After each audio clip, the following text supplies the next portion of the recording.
First on my stream, Aiken, as always.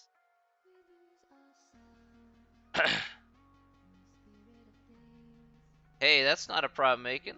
Just glad I could be a help. Switch over, my man. Let's switch over again. There we go. Yeah. Alright. Here we are. Hey, Beast, Hattie, how we doing? I hope you got the, I hope any future problems that you got, Aiken, just ask, okay, my man? More than welcome, my man.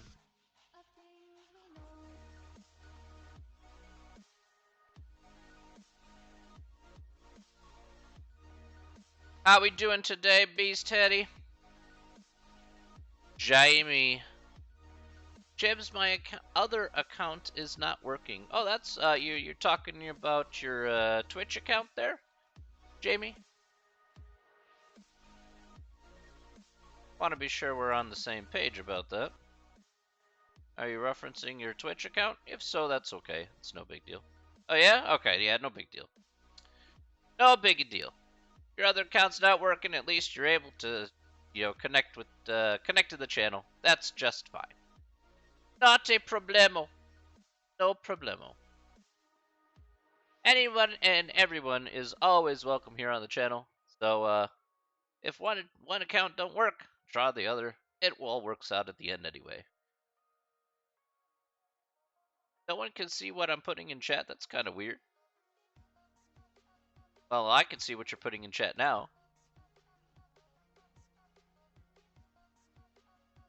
I haven't done anything, so I'm pretty sure I didn't ban you.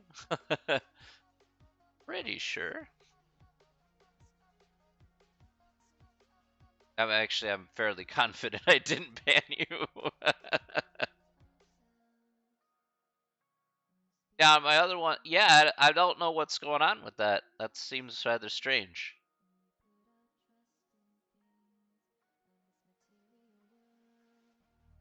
It seems rather strange.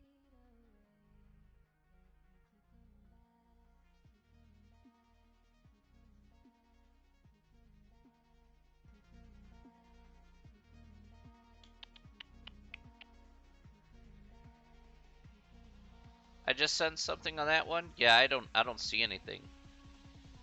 In all honesty, I don't see anything. I just see the message you just posted in chat that you have you just sent something on that one. Again, that's pretty strange, but well, that's okay.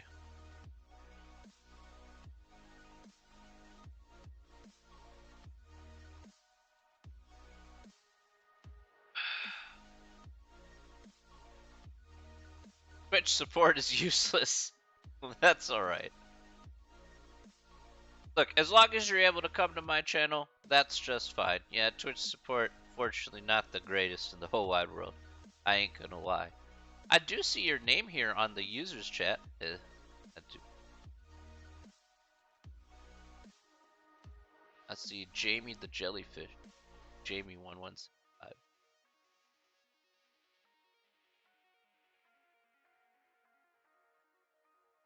Alright. I see, let's see who else I see here in this user list. I see Aiken and Connor. And I see Planet. I see Planet in here. Planet in the house.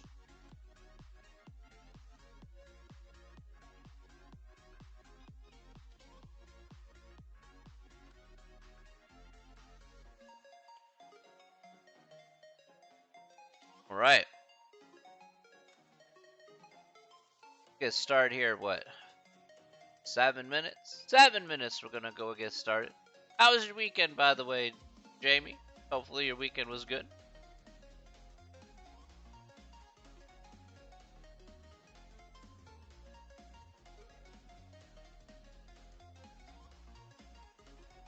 Not bad? Good. What'd you end up doing this weekend, my friend?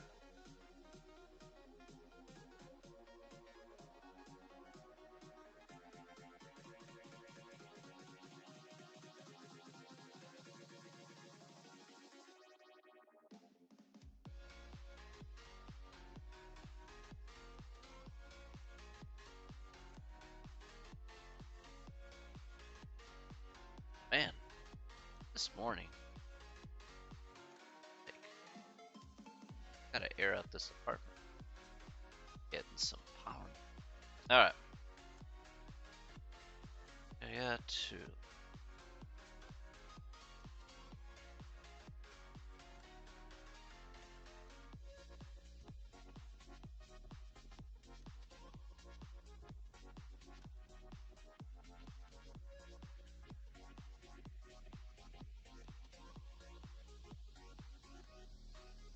How was my day at work? Well, my day at work yesterday was pretty outstanding. Played football, went to football, then played football again. That's a heck of a day already. My day at work, my good friend Beast, is already starting. This is where I start actually. I start work at 11 o'clock. And I teach 3 classes. So I got like, it's gonna be a little busy for me today. I got 3 classes to teach. And then, yeah, I know the time difference, right? So, and then I have a dentist appointment this afternoon, like in between my classes. So I'll be a little bit busy here. I don't have. Yeah, well, right now I don't have physical school. At least, so the answer to that, Beast, is, I have I teach online school here, of course, on Twitch for one school, and then the other school I teach kind of a little bit of both. I don't have an online course to actually view some older videos, but then I go over to campus and I actually teach them in person for like an hour and a half or so. Go for a second school. So, yeah, I know it's a little weird to kind of describe, but that's usually how my schedule kind of goes. In terms of a week to week thing going on the next this semester, which is about 4 months. Um, I don't know what's going to happen, to be perfectly honest. I'm not sure what's going to happen by the end of this semester here because, of course, with the pandemic and everything, um, things could easily change. I could possibly be going, strictly online for the entirety of the time, but that's where I'm at right now at the very least. So hopefully that doesn't come to pass, but you never know with these things. So, uh, yeah, either way, it's fine.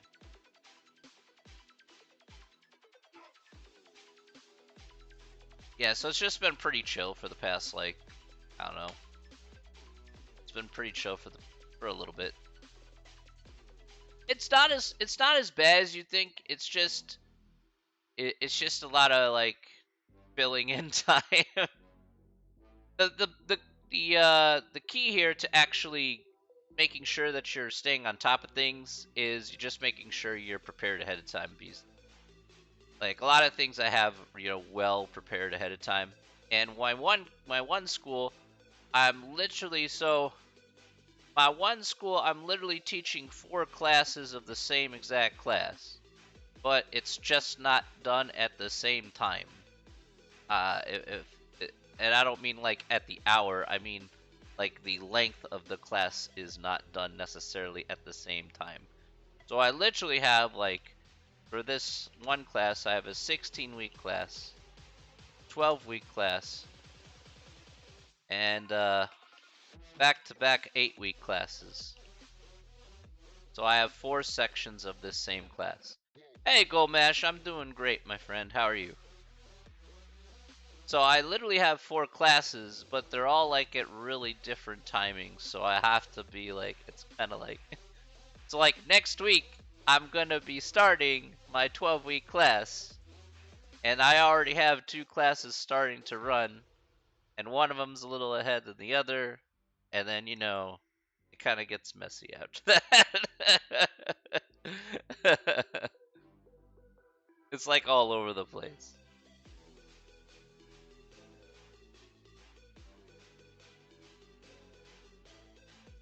Yeah, it can be hard. I just kind of keep it all up here. In all honesty, that's actually how I prepare. I put it all up here, and then I have the guided notes to help me, and then I can put together a lecture in about, I don't know, 5 minutes. So yeah, it roughly takes me about 5 minutes to put together a lecture, and then that could go on for like an hour, hour and a half, but it's based on that alone. I like doing every. Yeah, see, I can do everything on the fly, right, Bees? Right? I do everything on the fly because then it helps me adjust to everybody else who's in the chat. Because if I gave you like the same, I mean, I talk about the same stuff, but I have to be careful, right? Whenever you teach somebody, right, Beast, and this is good for anyone who's trying to, trying to help someone, kind of teach them or train them. Have the idea appear, but don't read off a script. You have like a general script, but then you're going to go over those concepts, but be able to adjust to that person that you're teaching. So, teaching to. And you may still be very young, but it's really super helpful. For like, let's say you're talking to your friends, and you're trying to help them with something. You're trying to help them with the homework assignment, or you're trying to help them, put together something, whatever. It's good to put yourself in that mindset, because if you go slow and you have the general idea about what you're trying to tell them, but you're trying to adjust to them so that way they're understanding what you're trying to say, well then it's a lot better for them in the long run. Stinky Weasel, hello. How's it going? It's going absolutely fantastic. How we doing? Do I have a Discord? Yes, I do. I do have a Discord. It's true. Free to join the Discord whenever. It's just an open invite to anyone.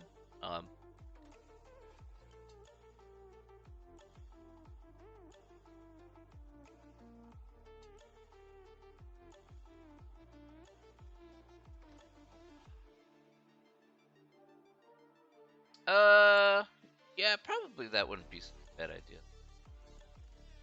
I think I'll probably do that after I'm done with class here today. I'll put my Discord link and stuff like that. Yeah, that's not a bad idea. How's everybody doing here? Let's see here. Gomesh, sorry, I just read that there. Do you like my math test result on Friday? I did, Gomesh. That was really good. Good job. That is an excellent score. You should be proud of yourself there.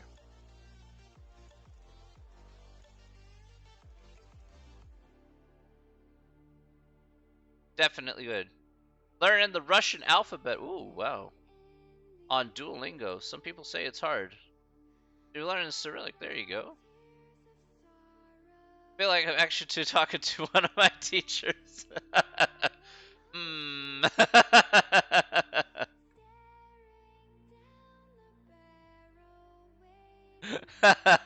Maybe.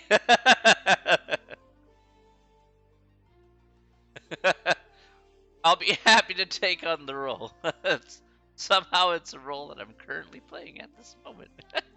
You never know. Hey, look, it's really super rewarding to help others, at least for me in this capacity. Everybody's gonna find their direction and do what they want to do. This is my direction, what I want to do. So, well, I want to teach A-level math in a British school. I have no problem with that. That should be pretty straightforward.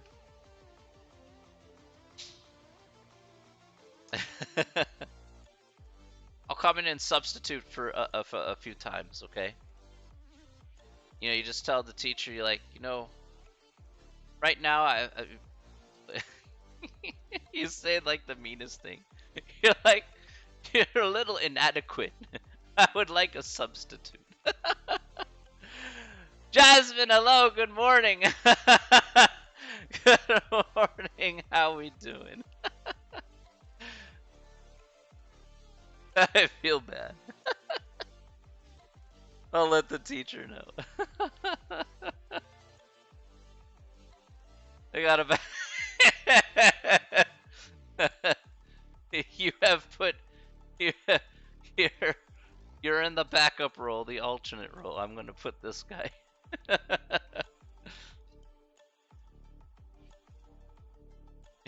20 years of experience as Pog. I appreciate that. All right. Gonna go get started here in just a minute, ladies and gentlemen. Put this on here. Smidge real.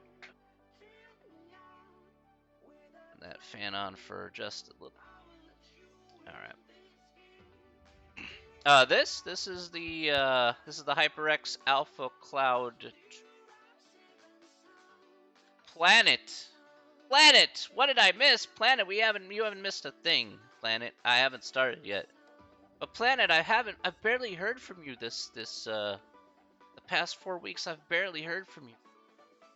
You're more talkative, Planet. I miss you, Planet.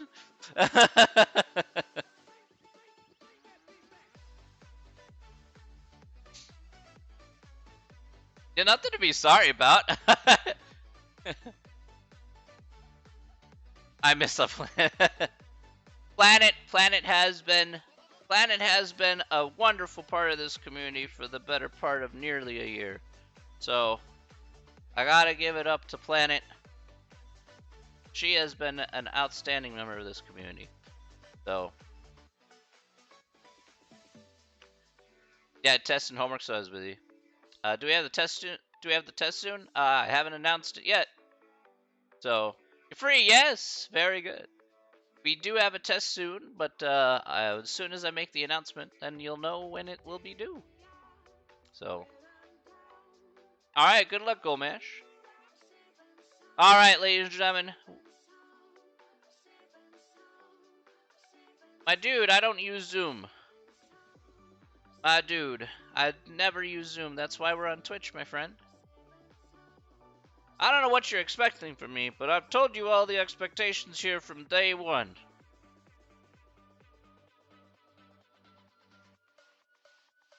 I just use Twitch, that's it. No Zoom for me.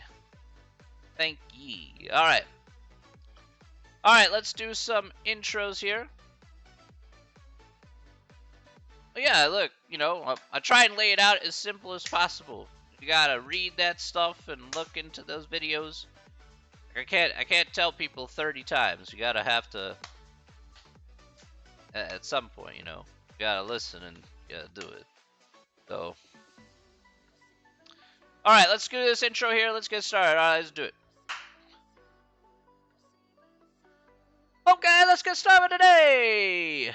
Welcome back to Tuesday. Hopefully a nice weekend. Alright, so for today, ladies and gentlemen, for today we are going to continue moving on here in Chapter 4. Now, as was asked here by Kamar, regarding the next test here will be after we finish up Chapter 4. So Chapters 1 through 4 will be the first exam, but we're not quite there yet. We're not quite at the end of Chapter 4, so I'm going to finish up Chapter 4 once we talk about Chapter 4 here, which will probably be by the end of next class. And then, after that, I'll probably be definitely announcing a test about when that stuff is due. So, not there. Yeah, Twitch is better, you're right. Zoom is a little glitchy. Will there be a review class before the exam? Good question, Nathan. So the answer is no. Alright, there won't be a review class. However, in its place, Nathan, and let me go ahead and showcase this off here, because I do have something for you in place of that. And maybe you forgot about this, but I think a friendly reminder is certainly in order. Alright, so on my math lab here, specifically, if we go to quizzes and tests, and hopefully this will pop up.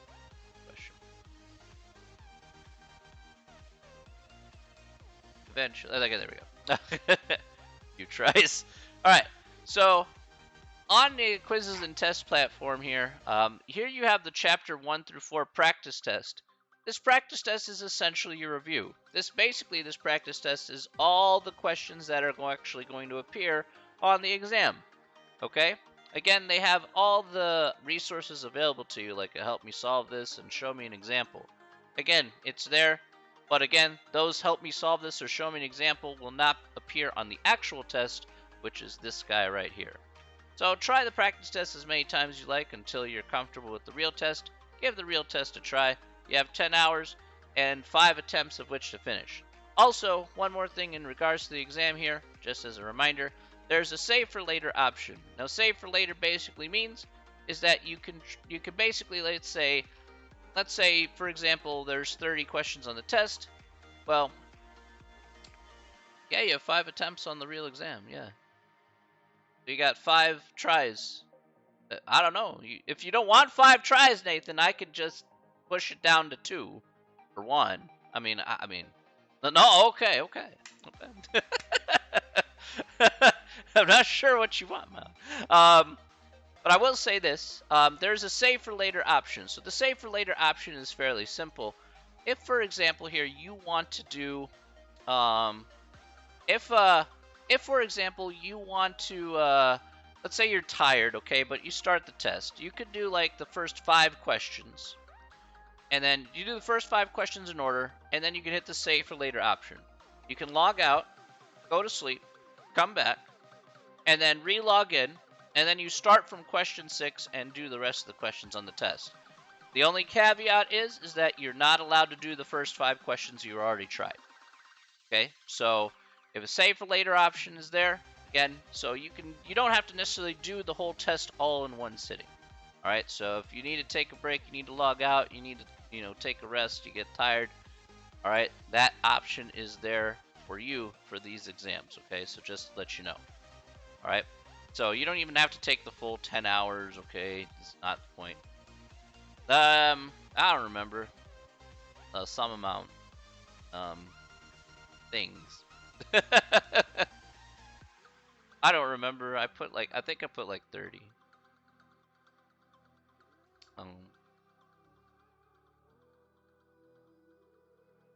Oh, that would be.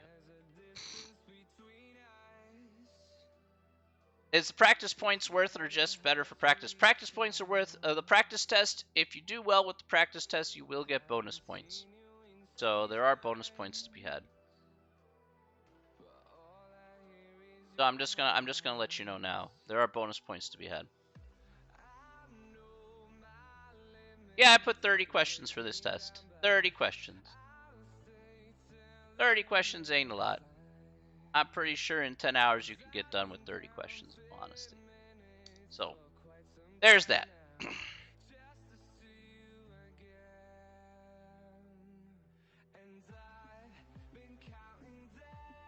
Alright, any other questions before we move forward?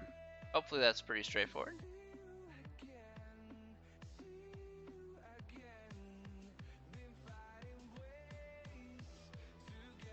Okay, feel better, Glowmash.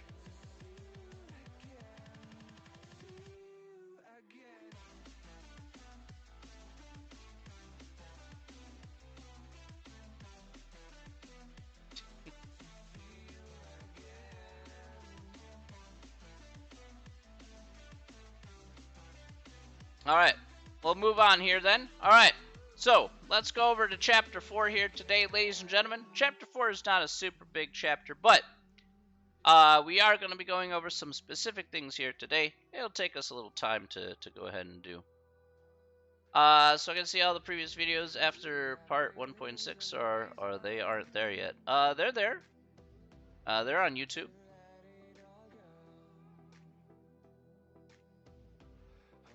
I've uploaded them on my YouTube channel, so they should be there and waiting for you.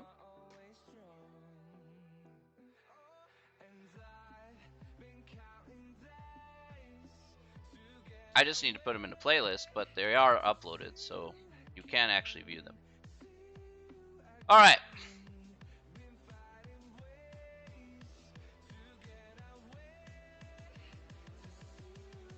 Alright, so let's go ahead and talk about Chapter 4 here. Alright, ladies and gentlemen, today we're going to be talking about correlation. So we're taking 2 data sets and taking a look at the relationship between 2 data sets, okay? Or again, a X and Y here as well. The last video, did I not? Oh, actually, I do have to upload the last video there. I can do that. I'll do that after class there. I think I forgot to upload the last video. I think I uploaded all the other videos, but I think I just forgot the last one. Alright. Okay, so let's take a look at Chapter 4 here. We got to move forward here. Alright, so we're going to describe relationships between 2 variables. That's essentially what we got to be doing here in this case. Alright, so let's look at question 1 here. Let's talk about what our major topics here in this chapter are going to be about. Alright, let's look at question 1 here. Question 1 says, what is a scatter plot? Okay, so a scatter plot here is a graph that shows the relationship between 2 quantitative variables measured on the same individual. So for example, we have an x-axis, we have a y-axis. We have an x-axis here, which is the explanatory variable, and the y-axis here, which is the response variable. So the example I put down here is caloric intake and body mass index. So let's say the more calories that you take in, the higher your body mass index could be, as an example. So what would this look like here from a pictorial standpoint? Essentially, it looks akin to this. So we'll just draw a small picture out here of an easy scatter plot. Really not too hard. So again, you have some explanatory variable, we'll call it x, some response variable, call it y, and we have some data points that are put around here, just like so. Okay, so it looks like a regular standard graph. And there we go. Up. Is the music too high? Okay. I'm going to turn that down. Apologies.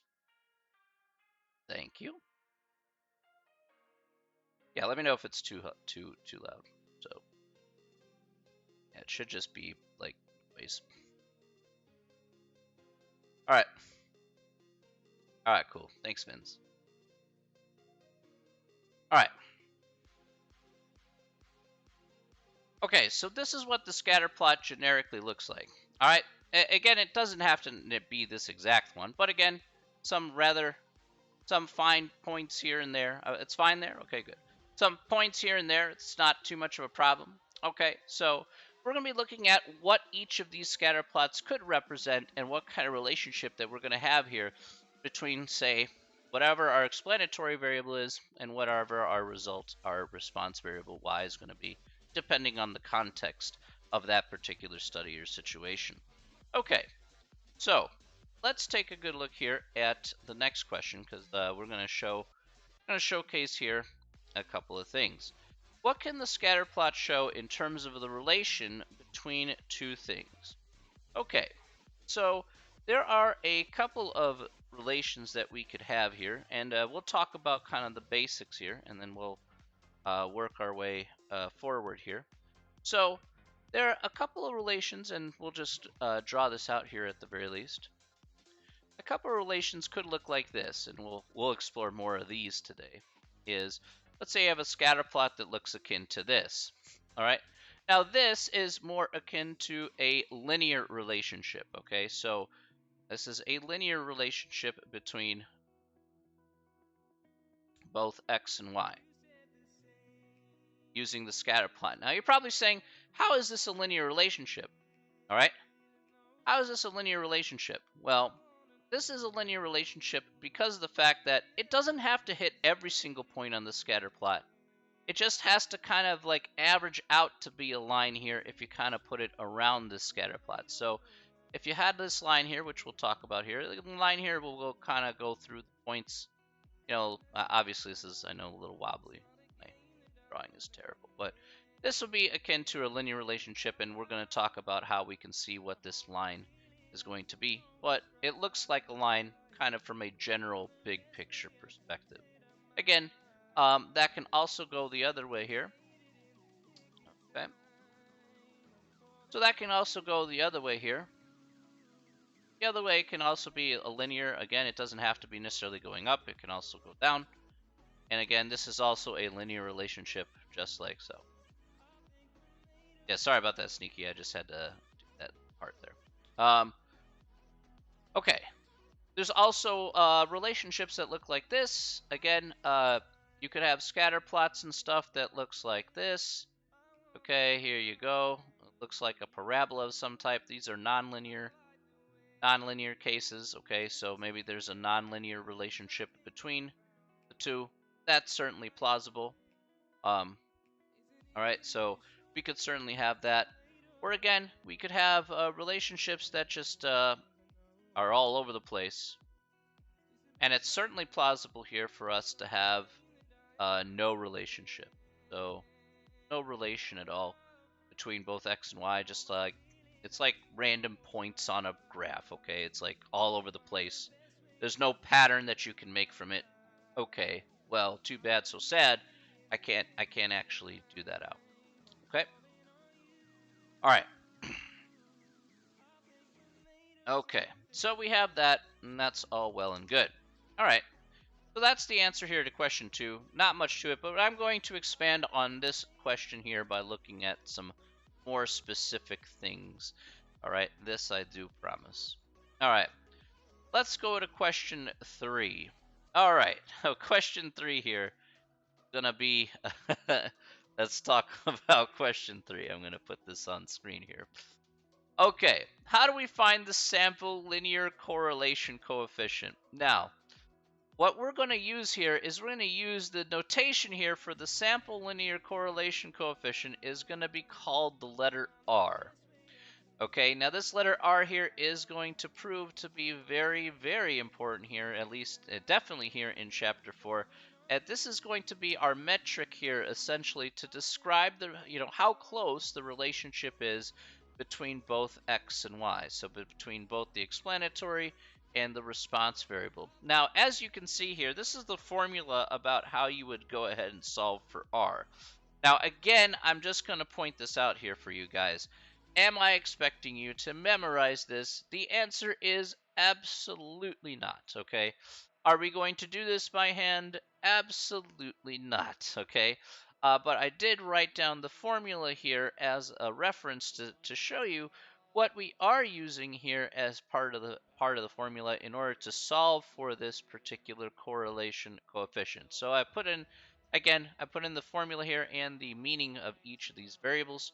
So for example here, xi being the data items, yi being the data items for the y's, so we have the x's and y's, x bar being the mean for the x's, y bar being the mean for the y's. Then we also use the standard deviation for the x's, the standard deviations for the y's, and n being the sample size that we're normally used to. So none of this notation here should be anything brand new. Again, in this case, though, we are using both the x's and the y's, the actual values. We're actually solving for this r here. Now, from a generic standpoint, this is what the formula looks like. But the real important part is, okay, well, since we're not finding this by hand, we're not finding this by hand, folks, okay? So I just want you to put that fear to bed. We are not finding this by hand, okay? So, but what exactly does R mean overall, okay? And how is it going to be helpful with the scatter plots that we just talked about here? Well, we're going to want to be doing an interpretation about what R is, depending on what number R is going to be. However, there is a couple things we do have to know about what R can be, so let's talk about that right now.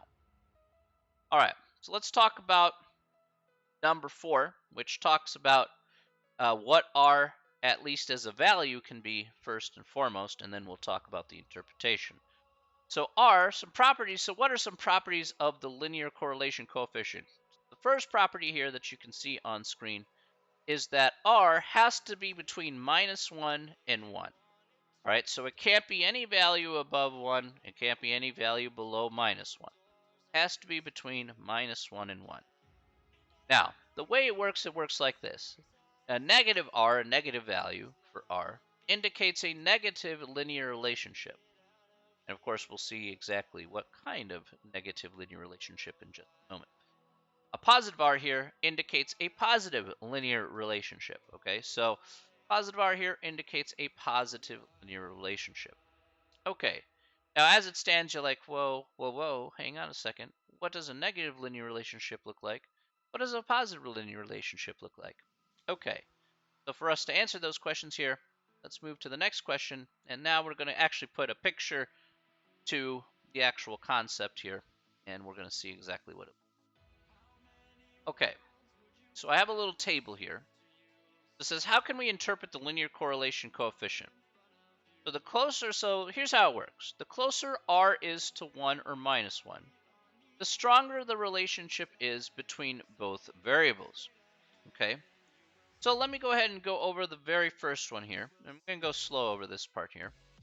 Says R is equal to 1, we have what's called a perfect positive linear correlation. Okay, now I'm going to need to draw this out as a picture as a scattered plot, because now it'll make a whole lot more sense. Go ahead and not save that, but I am going to go ahead and now just draw a...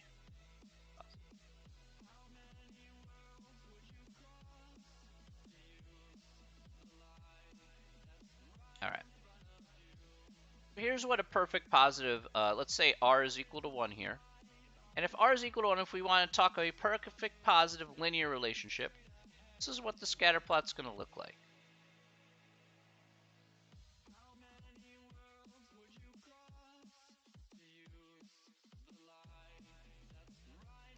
Okay, so this is the these are the points here of the scatter plot. It looks just like so. So you could literally draw a line between all these points that you can see here.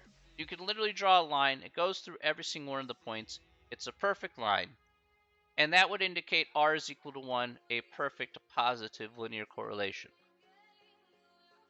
All right, and that can happen. All right, may not be obviously all the time because not everything can be perfect, but again, it can happen. All right, the next one here is if r is between 0.9, including 0.9, and 1. That's a strong, what we call a strong positive relationship. So if r is between, say, 1, 9, and this is what a strong relationship, at least as a scatter plot, will look like. So the data points here will be pretty close together, and it'll be pretty strong. So that line that would best fit the data would be, pretty close. So there's a strong positive relationship, just like so. Okay.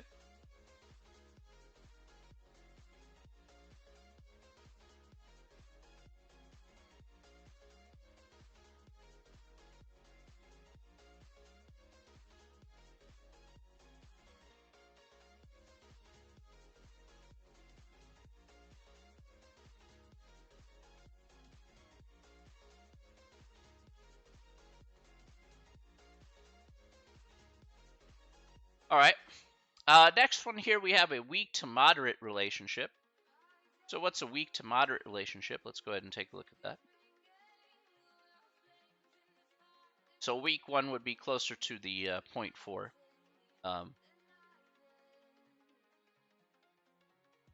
So yeah, there's some pretty strict conditions here. So a weak to moderate would look, again, it'd be positive, but it'd be more spread apart, for example. But it'd still look like a line would be there, in some capacity. Okay, so a little bit, you can see like the data points here are a little bit further spread out. Okay, if we looked at it from a picture perspective. Oh,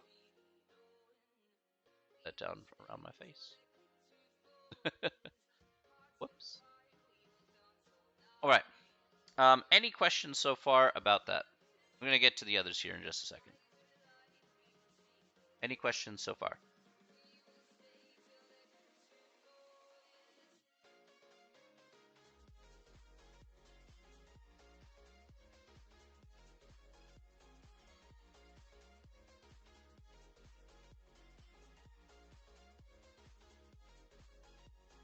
No? Question mark? Not sure what to say.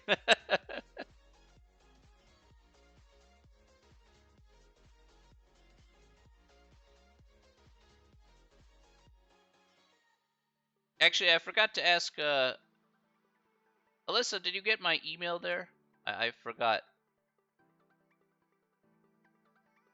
I hope that helped with that problem. So I think you sent me an email, Alyssa. Okay, cool. Did it help? Did you get the... Okay, cool. All right. Sometimes I don't know if my emails get through to you guys, so I have to ask from time to time. See if I'm not going crazy when it comes to communication.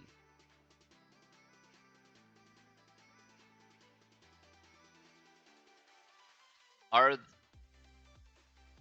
these points standard for judgment? What do you mean by that? I'm a little confused. Are you talking about like are you talking yeah, I'm a little confused what you mean by that. Could you explain that a little bit more so I can answer your question?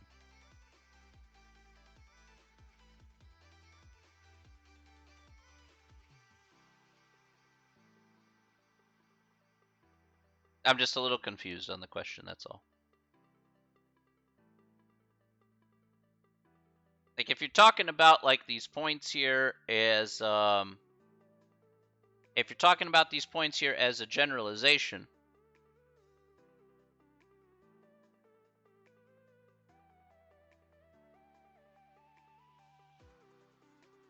okay, that's fair. If you're saying that these points here, so let's see, uh, Kamari, you have to let me know, like, what could you be a little more clear about what you mean by that question? Are the points standard for judgment? Like, if you're talking about like the generalization of these points, then yes, this is a generalization about what the points would look like approximately.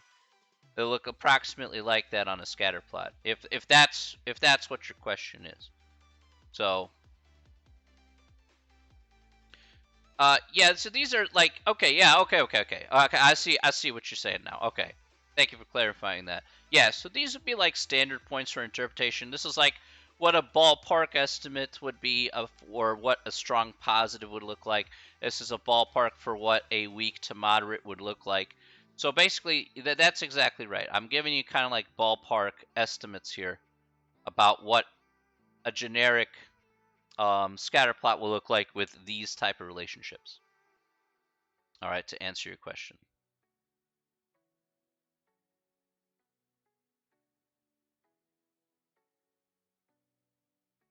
All right, fair question, of course. All right, let's do a few more in lieu of that question. Let's go ahead and do a few more here.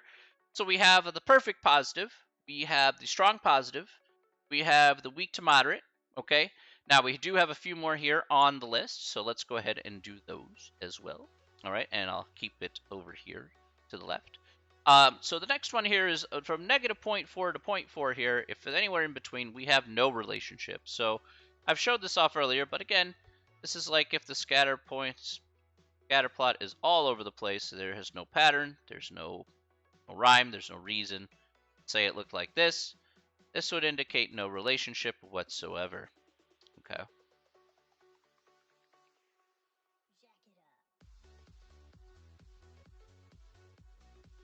So again, unfortunately for us, there's just no relationship. It is what it is. Okay.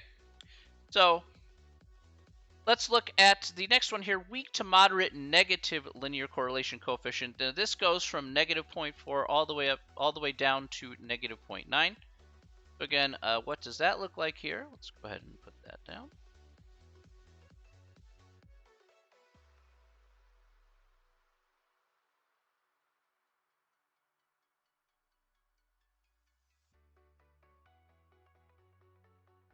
So again, a negative linear correlation coefficient, negative linear relationship, excuse me, is going to be, again, instead of going up, it'll be decreasing. Now this is weak to moderate, so again, this is not going to be super close together. It'd be more spread out. That kind of be akin to this, just like so. So this would be a weak to moderate negative.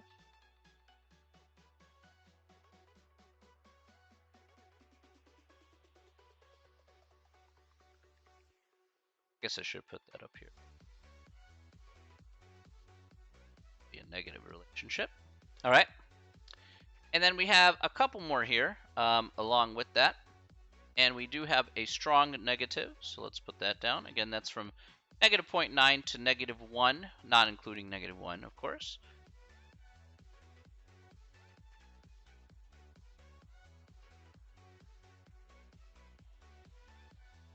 So again, these points here should be a little bit closer to each other.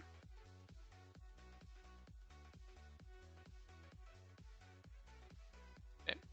It looks something akin to this. And then finally, we have a perfect negative. All right, so a perfect negative, what does that look like here? A perfect negative here is, again, r is equal to -1.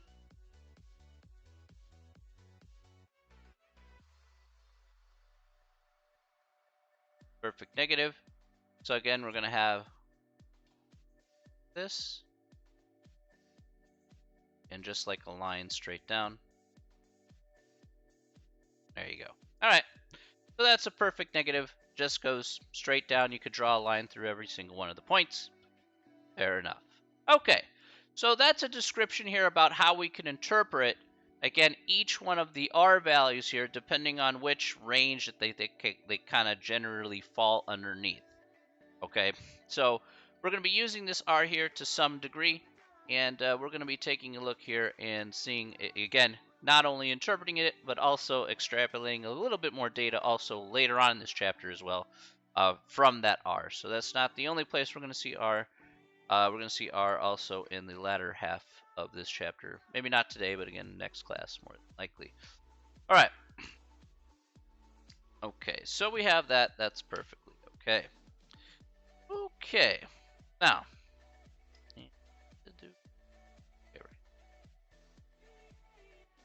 any questions so far? Any questions?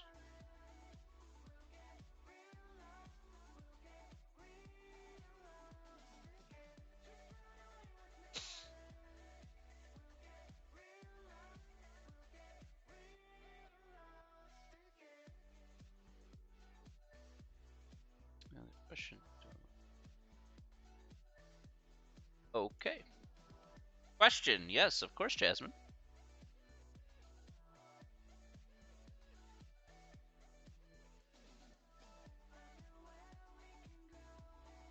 Ask away. If you have questions, you know, you can always ask. Yeah. I'll wait for Jasmine's question. Just need to set this up here. So the closer it is being a whole number, the more neat on the graph. Yeah, that's a good way of putting it. The more neat the scatter plot's going to be. That's true. So it's like the points are gravitating further and further away. If the points are gravitating closer together if R is getting closer to 1 or minus 1.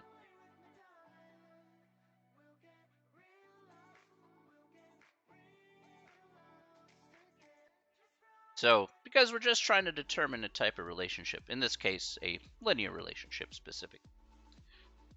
All right. Any other questions before we move on? Oh, that isn't too bad. Get that. Hope this doesn't totally blow up my computer. Actually, let's do this first. All right, so I'm going to go ahead and erase these pictures here from existence because I need to put something on here. Actually, do I have space? Oh, I do have space, actually. Let me put it out here. All right. Okay, so for the next problem here, well, the next thing I'm going to do is I'm going to go ahead and make a little XY chart here for my next example, okay?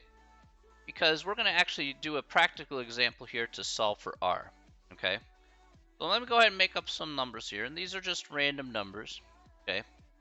There's no rhyme, no reason behind any of them, but again.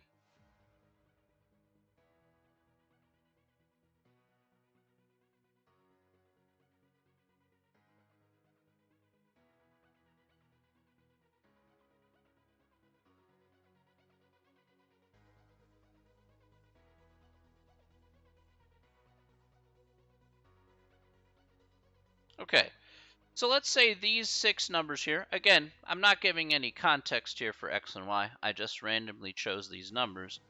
And I asked you, hey, can you tell me if this is my data set with, what's the linear relationship between X and Y? Okay, so what we're going to do now is together we're going to go ahead and figure out what the linear correlation coefficient is going to be using our calculator. All right, so let's take out our calculator here right now. All right, so make sure you have your graphing calculator in front of you. Okay. Now the process here, irrespective of what calculator you have, old school or new school, will be exactly the same. So we can all do this together and there will be no difference.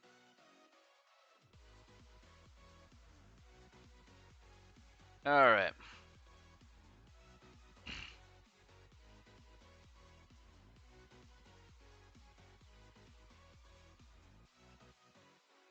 All right. Now, we can't say that yet because we need to solve for r here first. So we need the calculator in order to determine exactly what kind of relationship we got. So we're not going to make a determination yet until we see what r is going to equal to. All right? So let's not jump to conclusions just yet. We're going to get there, but we'll get there eventually, but just not right at this second. All right. See if this doesn't die on me. Please, stream. All right. Okay. So, in order for us to go ahead and get... Actually, before I do that, I guess I should do the same thing I did last time. Please type done in the chat if you have your graphing calculator in front of you. We'll just get a... Everybody should have their calculators out in front of them, please.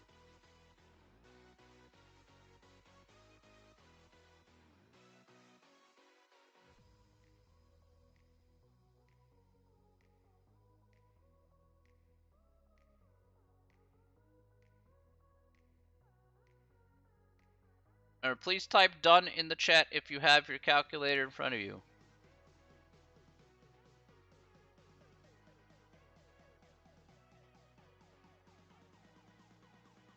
All right. Once you do, I'm going to move on then, okay?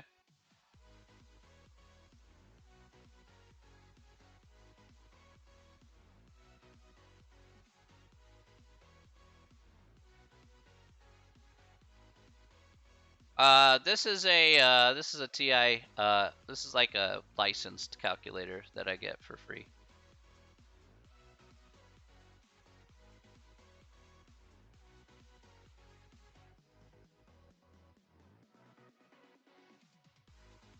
All right. So,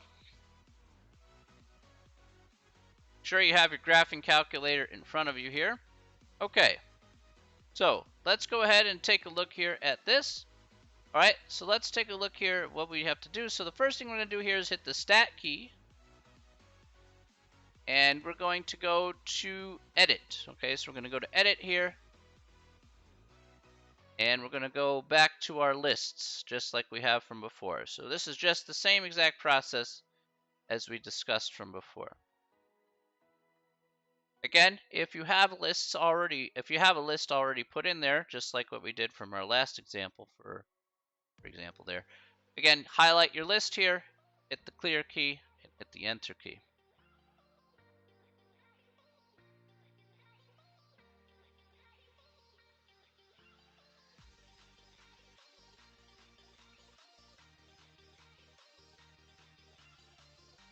So if you have an 8384 there. All right. So what we're going to do here is we're going to put our numbers into both lists. Okay, X is going to go into list 1, and L2 is going to be our Y list. So let's go ahead and do that right now.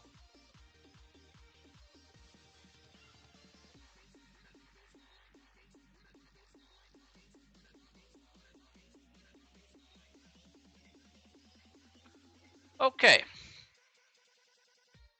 All right. Now, once everybody has that entered in, please type done in the chat, and we can move forward.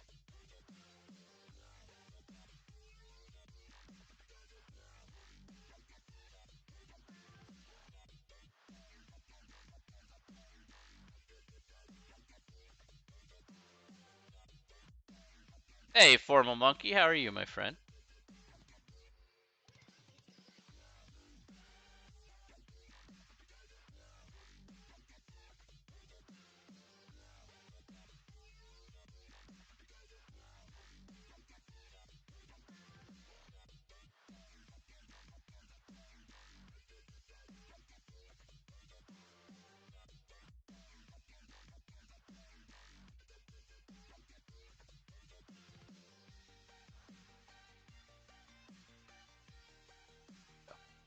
All right. Good stuff. Okay. Now, we're going to quit out of here, so we're going to hit second in mode to quit. All right, so we're going to go back to our main screen here. Now, let's talk about the next part here. All right, ladies and gentlemen. Now, the next part here is very important, okay? Now, the way it kind of works is going to be a little strange. Now, we only need to do this once, All right, we only need to do this one time on your calculator. However, you may need to do this again if you pull out your batteries or your battery dies. So let's say if you pull out your batteries, or you have to, actually, you pull out your batteries, batteries die, same damn thing. If you pull out your batteries or you have to hard reset your calculator, you do need to do this process again. Okay, so I will point this out here. So I'm going to talk about this process here because on the calculator, it doesn't default to show you what R is. So you actually need to change a setting on your calculator to show you what R is actually going to be at the end of the day. So in order for us to do that here, I'm going to go ahead and put this here in the chat, is we're going to hit the second key and the 0 key. All right, so let's go second key in the 0 key. And we're going to get to our catalog here. Okay, so this is a catalog of all the functions in the calculator. Okay. And what we're going to do here specifically is we're going to scroll down to the D section. All right, so we're going to scroll down to the D section here on our calculator. It may take you a little bit to get down to the D section, but that's okay.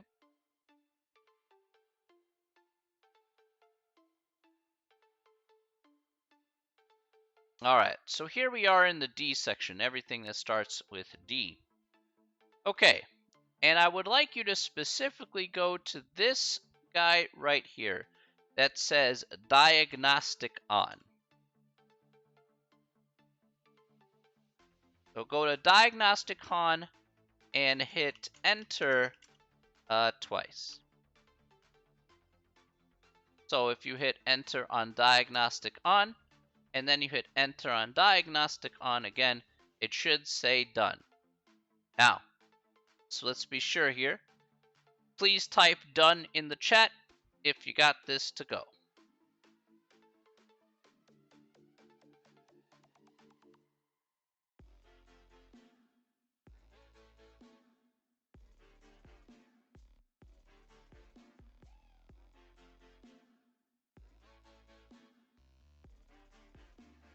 Just be sure. Let's just be sure and see everybody's on the same page.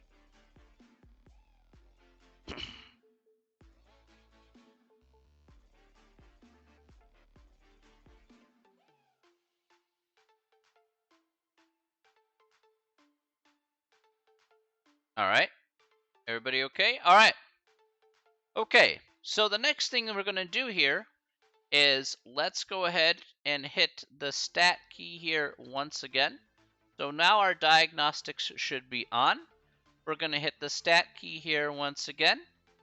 And we're going to go over to the calc menu here. Okay. We'll hit the stat key here. I guess this last part here is going to be a little different, but that's okay. Well, I'll go ahead and put this in the chat here. Stat key, go over to calc. And then we're going to select one particular menu item here. And we're going to select number 4, which says linreg AX plus B. All right, so this part may differ from old school and new school, but we'll go over this regardless. So we'll go to number 4. Okay, so this is what you should have, as you can see right here. You should have the X list here should be L1. This is like if you have the sublist here, if the old school calculator, that's fine. I'll go over this in just a second. You have the X list, which is L1. You have the Y list, which is L2. The frequency list, that should be remain blank. You can ignore that store stuff there. That we're never going to use that. And then we're going to go ahead and go to calculate. All right. Now this is what you should see here on your screen. Now let me go back here for the people of the old school calculator for just a moment. I'll come back to this little screen here. This is what you should have here. If you see linreg AX plus B, all right. It's in the chat. Then we should have L1, comma L2. just like so. Again, to get L1 and L2 to show up here once again, we show that off here once again for the people of the old school calculator, because you just need to be specific about what it wants. Again, second and 1 for L1, comma key, second and 2 for L2, and then hit enter. And so this is what you should have here on your screen. Please type done in the chat if you see these exact numbers on your calculator.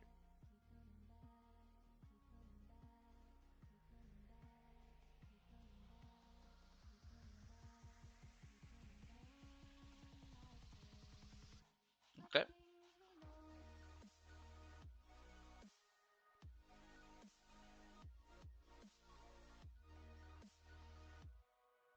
Just taking our time here, so we're going slow. It's fine.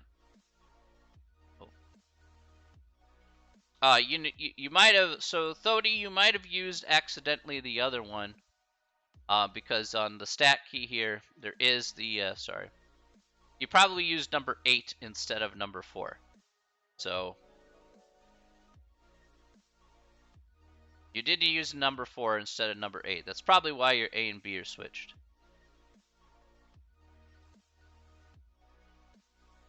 If you're actually bad at math, then you're in the right place. If you'd like to learn a little bit. Yours are wrong, Jasmine. Okay, let's go over the let's go over the list here. The comma's right here, next, right above the 7 key there, Sneaky. Right where my mouse is. That's okay. I can't spell either. This is not an English class, okay? Spelling is out of the minute. Thanks, Lord of Memes. Thank you for the follow.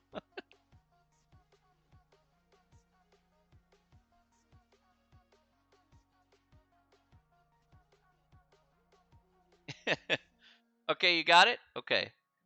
Jasmine, do you have these values here in list 1, list 2?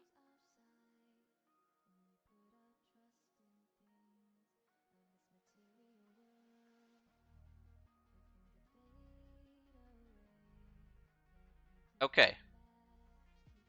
Alright, so let's go back again, Jasmine. Hit the stat key. Go to calc. Again, number 4. For linreg AX plus B. Alright. Should be, again, let's put this over here.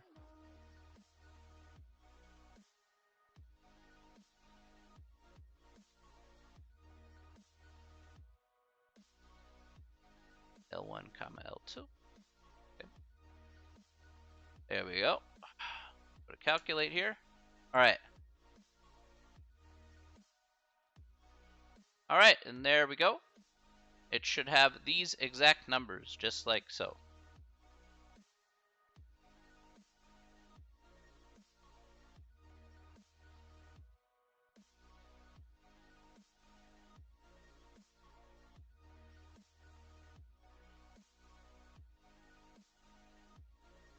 Alright, hopefully you have it now, Jasmine.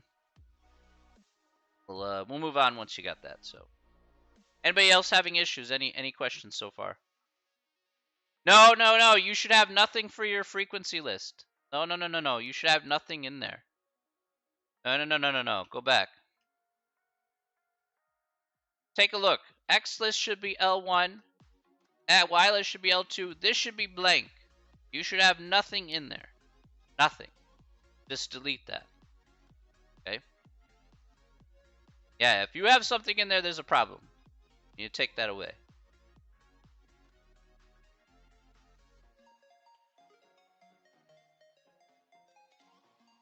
Okay, cool. Anybody else having any other issues? Thank you for the follow, Kamar. I mean, if you want to do it by hand, Kamar, you can. But it takes a long time to do. Because you could have a very large set of points. So if you want thousands of... imagine if there were hundreds of data items, right? Would you want to do it by hand? You'd have to figure out literally the standard deviation of both the x's and y's, the means of both x's and y's, and then you'd have to take every data item and then put it all together all in the same formula. It gets to be pretty ugly pretty fast. There is also another way to do this here by adding certain columns and stuff, but even then that takes quite a long time to do because you have to figure out the squared columns and then have to put it in a particular formula. You didn't put it there? Okay, it was already there, so I guess it, for some reason, it defaulted to that. So yeah, just delete that in the future. That's the case.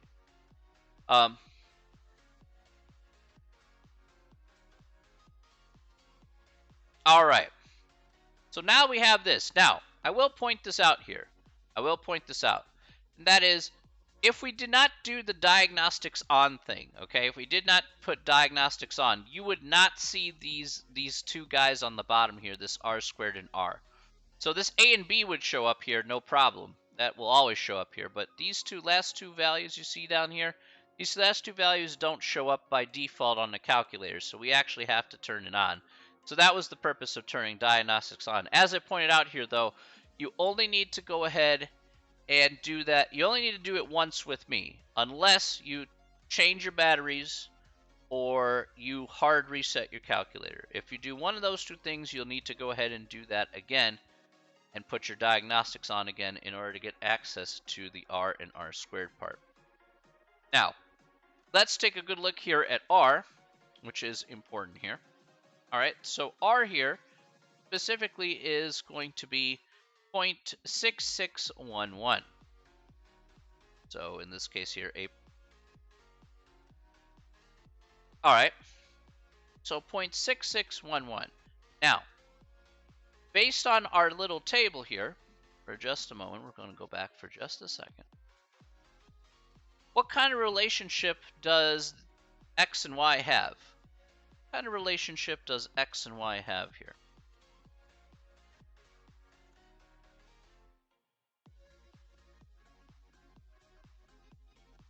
If we were to use r here. All right, a weak to moderate. Okay. All right, weak to moderate positive, all right? Good.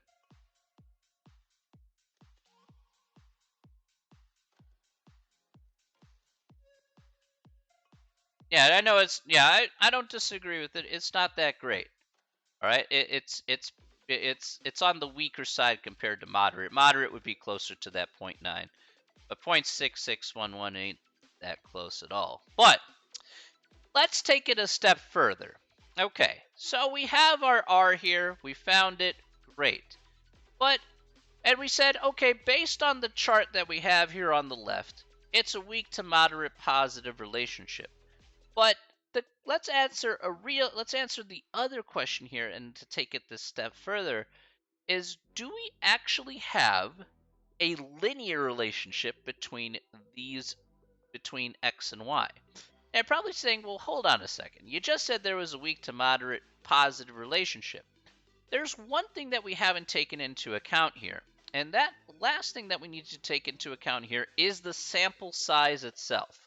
Okay, so I'm pretty sure we could say it's a weak to moderate positive if the sample size was pretty large. But the sample size here is pretty small. Okay, so we're dealing with stricter conditions when you have smaller sample sizes. Now, let's go over the sample size here in this case. So the sample size here, n, is going to be 1, 2, 3, 4, 5, 6. So there are 6 points here in the data set. Okay? So understand, not 12, guys. There's 6, okay? Like if you were to graph this, there are 6 points here. All right? So that's where I'm coming up with our sample size of 6.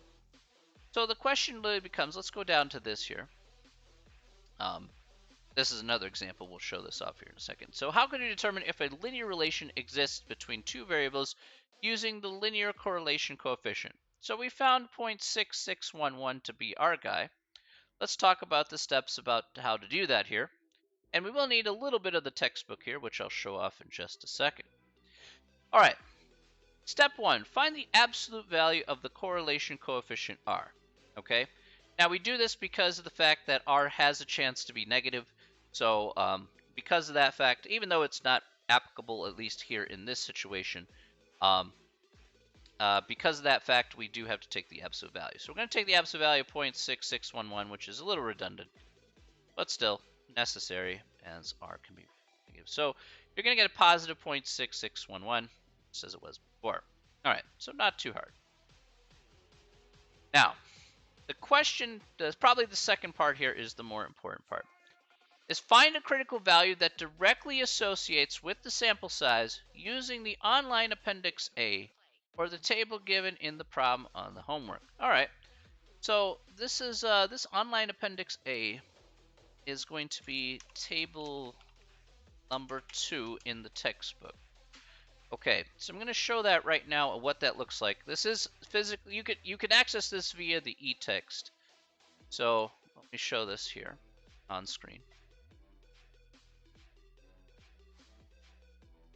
So this is the table in question. Now, if you want to get access to this, you just click on the eText, you click on the table of contents, go to tables, it'll take you to this page here, and then click on the right arrow, and it will take you to this table that we're looking at right now.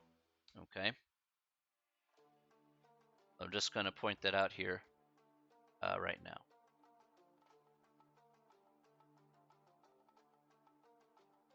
Okay. Now, specifically what we want to look at is we want to look at the critical value here in this case. But that critical value will be associated with our sample size. So in our case, our sample size is 6. And the critical value associated with 6 is 0.811. Okay. Again, we're not memorizing this table. We're just using it for reference here. So again, no need to memorize anything.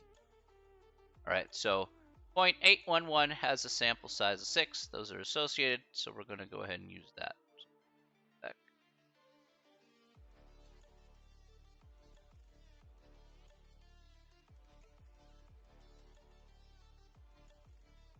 And 6.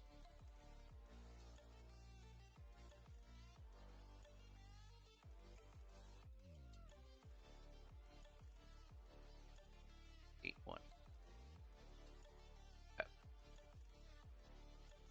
Any questions about that so far?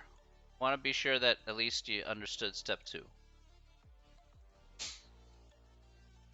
Like I said, you can find this in your appendix in your eText. So you do have access to this, so you will be able to find it.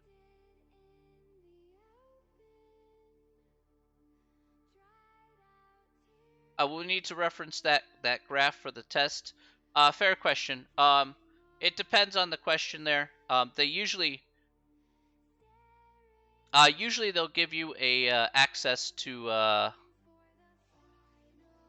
Usually you'll get access to that because they'll usually put like a. So what some questions have is that they'll have a little blue button, and that blue button is basically associated with that chart there. So that is basically what you'll have there. They'll have a blue button, they'll have a little chart there, and then that's basically what'll happen there. Okay, so if it's not there, then you'll know exactly where to find it in the textbook there. So hopefully that answers that question. Can I please repeat step 2? Well, that's a hard please. So again, you have to look in the textbook there, Kumar. All right, so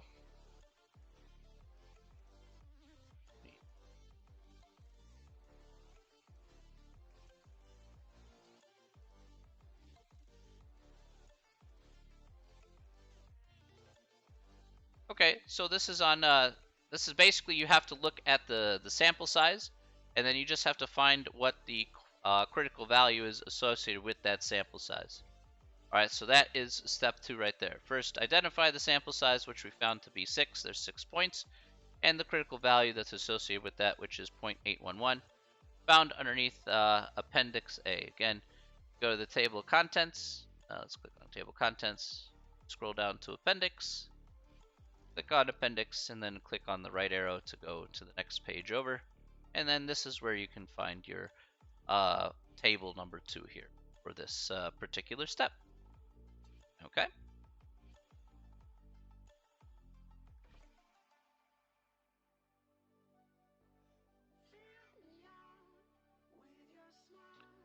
All right.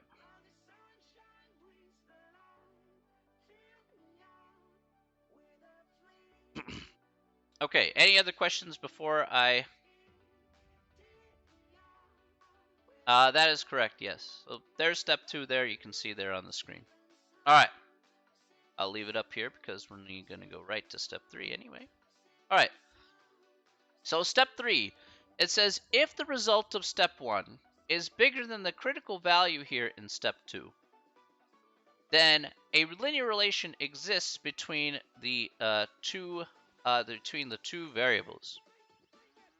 All right, one more time, guys. One more time. I do have to move forward a bit. Okay, this is silly. All right, one more time, guys. Follow along. Click on the table of contents. Click on this guy.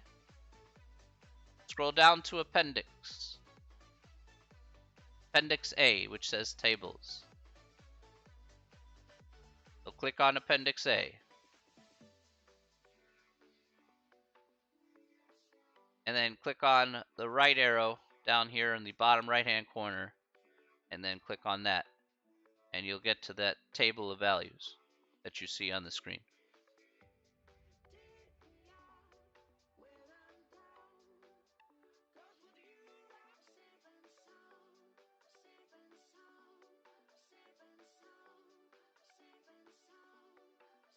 All right. So that's how you should be able to get to the chart there. All right, cool. Okay. All right, we're going to move on here. All right, so if the result of step 1 is bigger than the critical value found in step 2, then a linear relationship exists between the two variables. Otherwise, a linear relation does not exist. Let's answer the question here. All right. Let's answer this question here. Is 0.6611 bigger than 0.811? So yes or no, simple question here, yes or no. Is 0.6611 bigger than 0.811?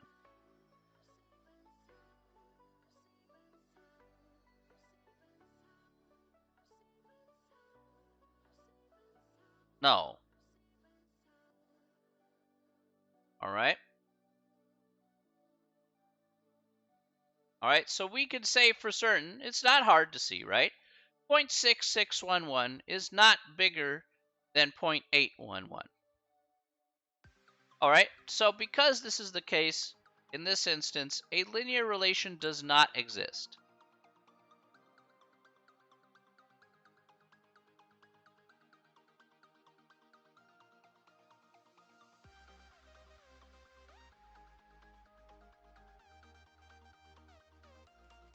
All right, if it did, a linear relation would exist.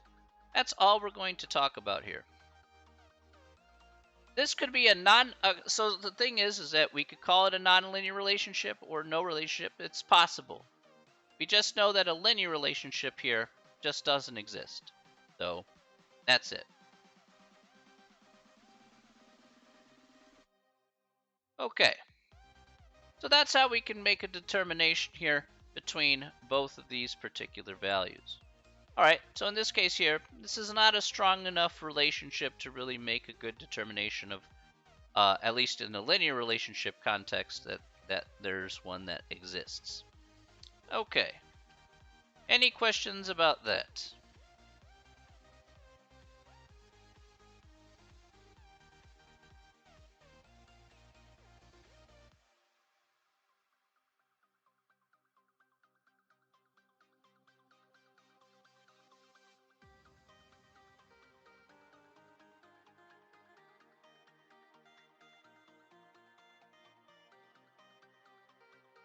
All right.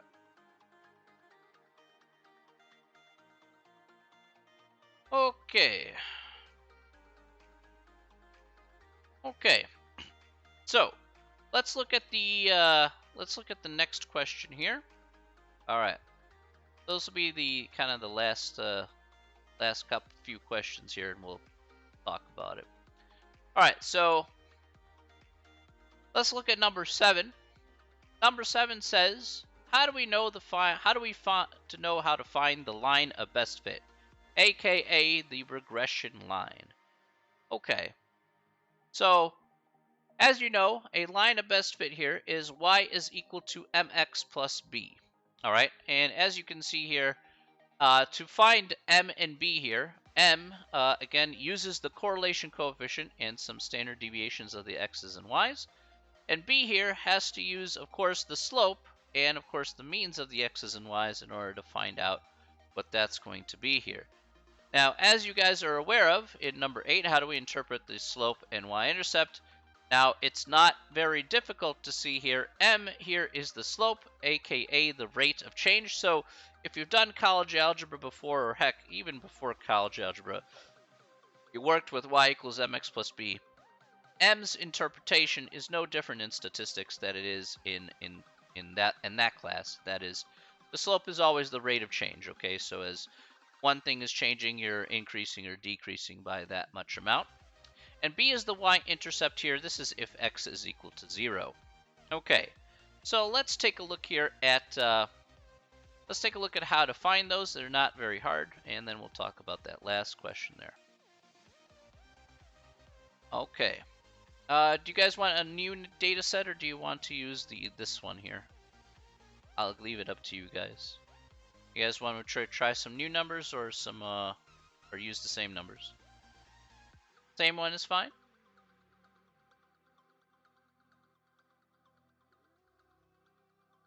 Same? Okay.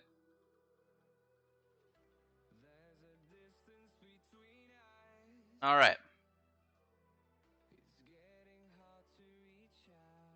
Yeah, that's good. All right, that's fine. All right, so let's go back to our calculator here. You're good with this? Fair enough. I listen to the masses. All right, so let's say we have our same data set, our same 6 numbers that we see here. Now again, I want you to take a look here on the screen. This is what we left off with on our calculator here, was looking at the correlation coefficient R. If you take a look here at A and B, those very first 2 values you see there, okay, those are going to be reflective of your slope and your y-intercept, okay? So if we were to put this properly here, then let's take a good look here and say, all right, well, what's our line of best fit? Now, I call it line of best fit because it's just easier to say. Again, it's the line that would best fit the data set. That's why it's just, in my opinion, it's just a lot easier to kind of talk about. But it's also called the regression line. So if you do see the words regression line in the homework, then they're just talking about the line of best fit. So the line of best fit, according to our data set here that we talked about from the previous example, again, 4 decimal places, guys, 4 decimal places, unless otherwise noted. 5739x, and then the b here would be 6.6029, right? So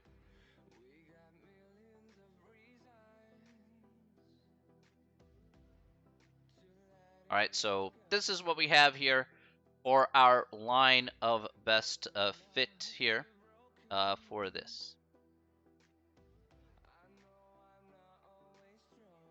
Why is this look? I don't know why. All right, a T. Okay.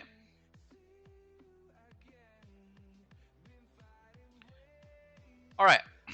So again, 0.5739 for our slope and 6.6029 here for our y-intercept. What seems to be the question here?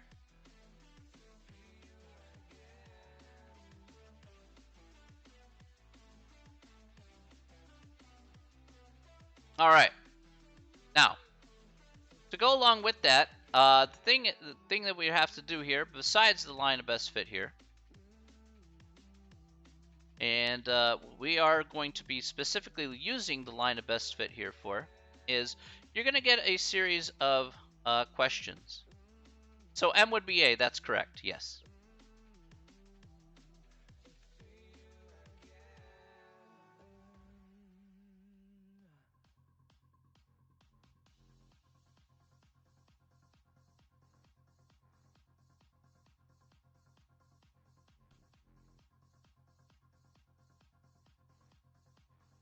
I know it's weird. Don't ask me about that one. I have no idea why. So you just kind of have to go with it. That's as much as I can tell you on that front. Okay. Now the next thing I do need to talk about here is I need to talk about what we're going to be doing here with the line of best fit. Now you will be getting certain questions here in regards to the line of best fit. And let's talk about that here. First and foremost here is we could talk about the concept of residuals. All right. So let's look at number 9 here. Number 9 says, what is the residual of a data item? What is the residual of a data item? So the residual basically is the observed value minus the model value. Okay, so the model is basically using the line of best fit, and the observed value here is whatever you have in your data set. So let's say, for example, let's go back to our data set. Let me put this as a big screen here for just a second, showcase something.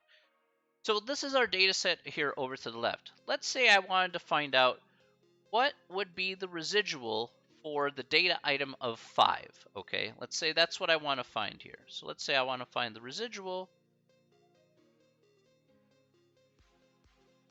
of the data item of 5. All right. Now, the first thing that we're going to do here is we're going to take 5 and put it into our line of best fit. So I'm just going to see what value we get in our model, our slash line of best fit here.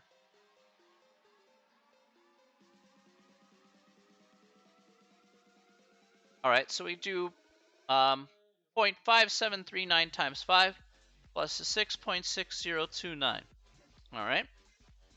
And then we're just going to see what we come up with, okay? So we're just going to take that value there. Does anybody have an answer for me here, by the way?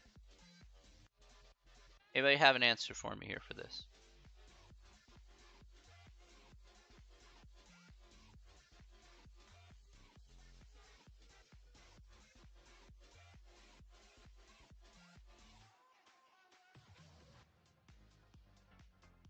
Anybody have an answer here? I'll wait. Okay. 9.4724. Okay. All right. Good stuff.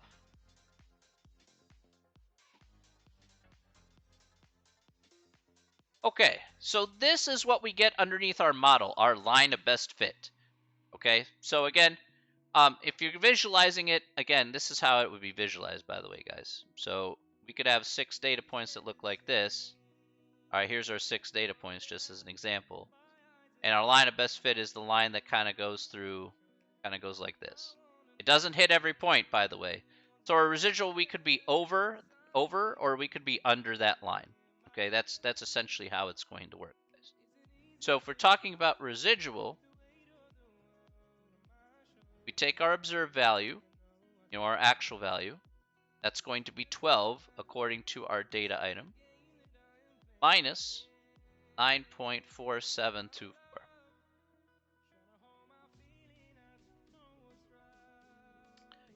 And so if we take a look at that one there, what do we get here as our answer? Anybody have an answer for me here? 12 minus 9.4724.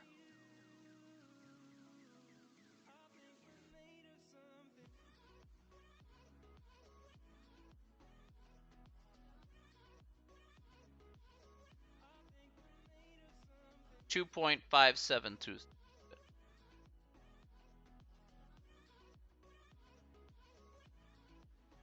So essentially, at the end of the day, the residual would be underestimating by 2.5726 units, whatever units that they happen to be. The model, I mean, the model isn't great, as we already know. The model isn't the best. Okay, so we know that there's not really a linear relationship here. Where did the 12 come from? The 12 came from here, my man.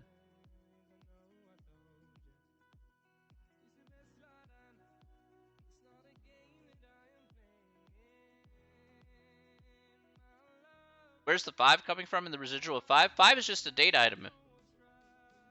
5 is just a data item. I just randomly chose 5 as an X value. As long as it's an X value in your data set. So, 5 is just a data item. I just randomly chose 5 as an X value. As long as it's an X value in your data set. So, 5 is just a data item. As long as it's an X value in your data set. So, 5 is just a data item. I just randomly chose 5 as an X value. As long as it's an X value in your data set. So, It has to be an X value in your data set. So it has to be either 3, 4, 5, 6, 9, or 12.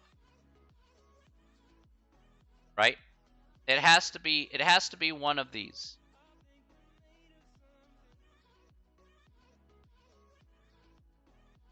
N is the sample size. How many points in the data set? Jasmine. 1, 2, 3, 4, 5, 6. There are 6 data items in the data set, Jasmine. You guys got to understand where I'm coming up with these numbers, right? Data items in the data set. Again, number of points, if you want to put it this way.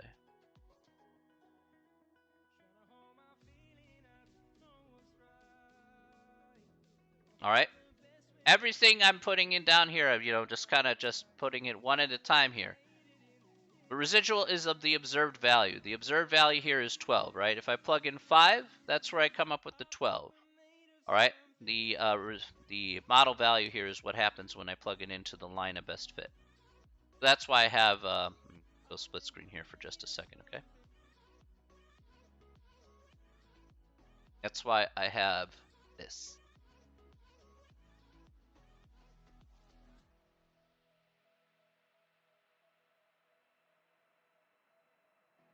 Any questions about that?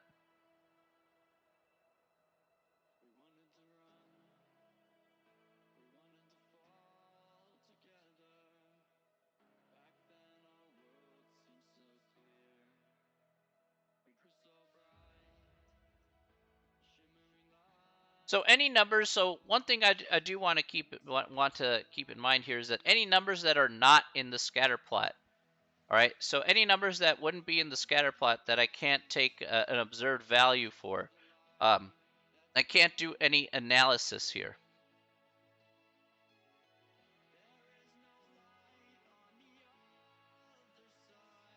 You can cover another example now if you like.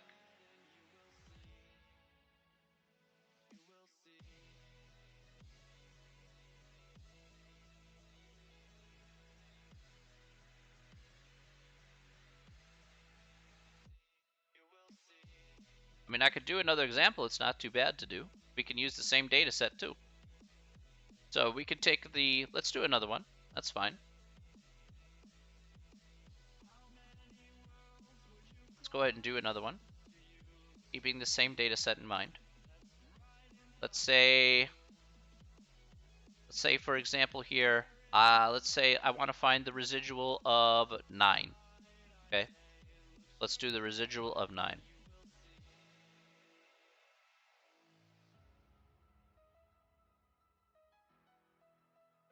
So first and foremost, we'll plug in 9 into our line of best fit.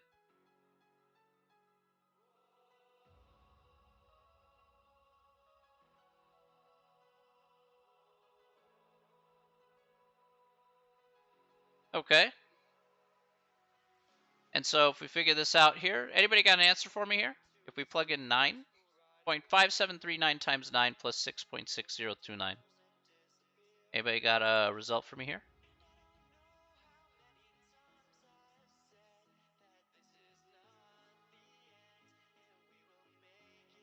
11.768. Okay, good. Okay. And so all we have to do here is, if we're talking about the residual here, specifically for 9,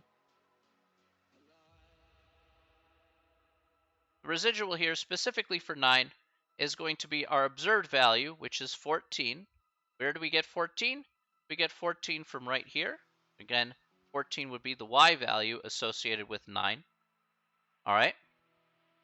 Minus the 11.768 that we just got here from our line of best fit.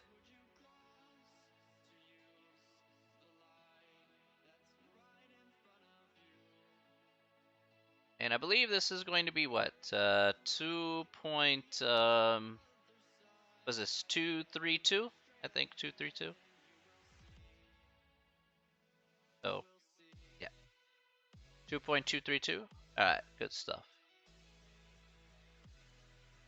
I had to think about that for just a moment. All right, and then that's it. That's going to be our residual just right then and there.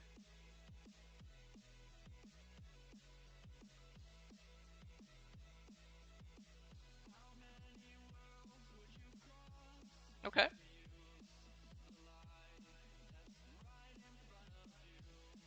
Again, I can only use values that I actually have observations with. If it's something outside of the realm, if it's something outside of the scope of the, if it's something outside of the scope of, if it's, let's say if they ask us for the residual of 2, they ask us, can you find the predicted value of 2? I said no, because 2 is outside of the scope of the data set. Same thing if I asked for like 15.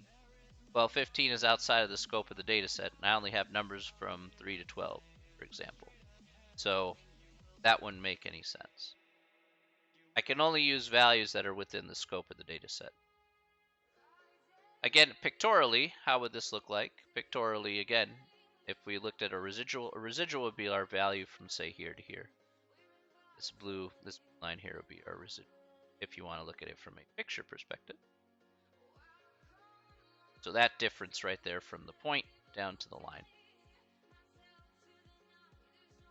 Okay, now what we're going to be doing here specifically with these residuals is we're going to be seeing what kind of relationship that there are if we look at the residuals of each of these data items. Now, this is not the greatest example because we don't have an actual linear relationship here. But we will see other examples here for next time, and we'll see exactly how we can look at those specific data sets and take a look at those residuals and make a nice little conclusion based off of that as well.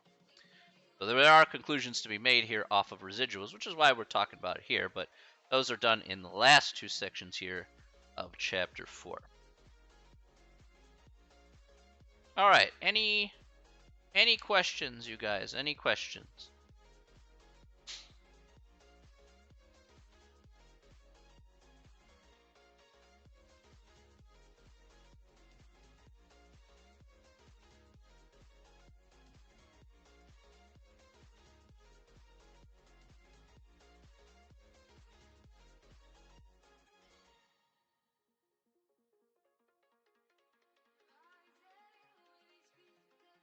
Residuals only from X to Y.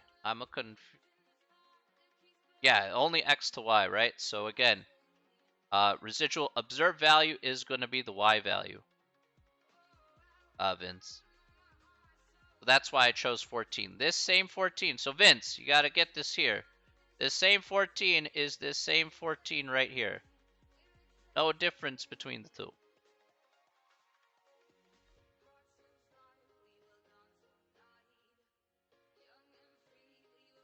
Okay. Because that was the residual for 9.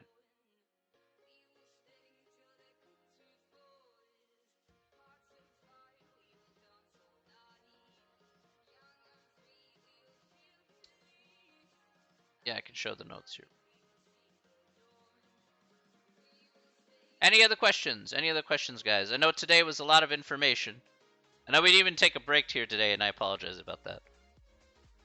Just I figured we were kind of on a roll, so we just kind of moved through it. That's my bad though.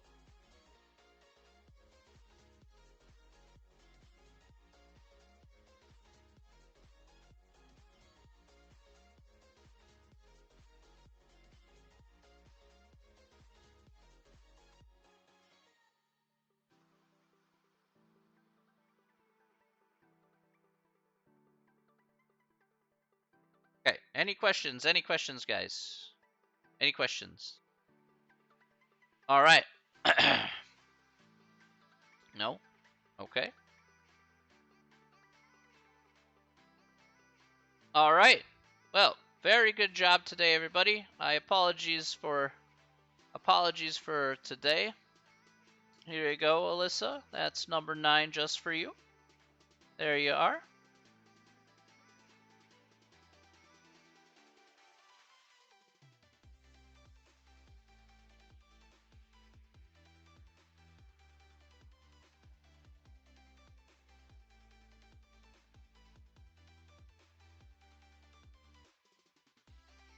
All right. Hopefully that helps everyone. Okay. So we're gonna... Everybody good with the notes? I hope so. Or do I need to scroll around a little bit more? Okay. All right, so I want to thank everybody here for coming on out here to the stream once again. Absolutely fantastic job. Thank you everybody for being super patient with me today. I know there's a lot of information to go around, and I do apologize for I do apologize for running over time and not taking a break here. Just try to get a lot of stuff in, I guess, for these first couple of sections. I promise you the last couple of sections won't be as long as what we talked about here today. They won't take as long, so we'll be able to take a break on Thursday. I do sincerely apologize. That's not something I'm gonna make a habit of because something that you guys asked for. So, like I said, I'm not gonna go against my word, and I do apologize if that feels to be if that's the case. All right. Again, though, thank you everybody. I love you all. All of you are absolutely outstanding. Thank you so very much. Again, keep asking questions. Keep keep asking questions. I'll be more than happy to answer them for you. All right. I appreciate that, Jasmine. Thank you. Thank you so much. Thank you, Vach Kumar. Thank you very much. All right, everybody. I hope everybody has a wonderful rest of your afternoon and evening. Okay, we're gonna see you all in a couple of days. All right. And then probably just to give you a little bit of a heads up, probably I'll be making the announcement here in regards to the test after Thursday. So, we'll see where we're at. Okay, we'll see where we're at. We'll probably finish up chapter 4 on Thursday, and if we do, I'll be making an announcement here regarding through the test. But we'll see how far we get. It just depends. So, we should be able to finish, no problem. But you never know. All right. In any case, thank you all very much here. You guys are absolutely wonderful. And as always, everybody, as always, stay safe, stay healthy, but most importantly, stay sane. Have a great one, everyone. I'm on Discord. You guys know where to find me here for office hours right after class. I will be stepping out here for a little bit because I got a dentist appointment. So have a great one, everybody. Take care of yourselves, and we will see you all later. All right, take care, everybody. All right, see you later. All right. I'm gonna have to join out. Okay, hang on. Some help with the homework. Okay, that's fine.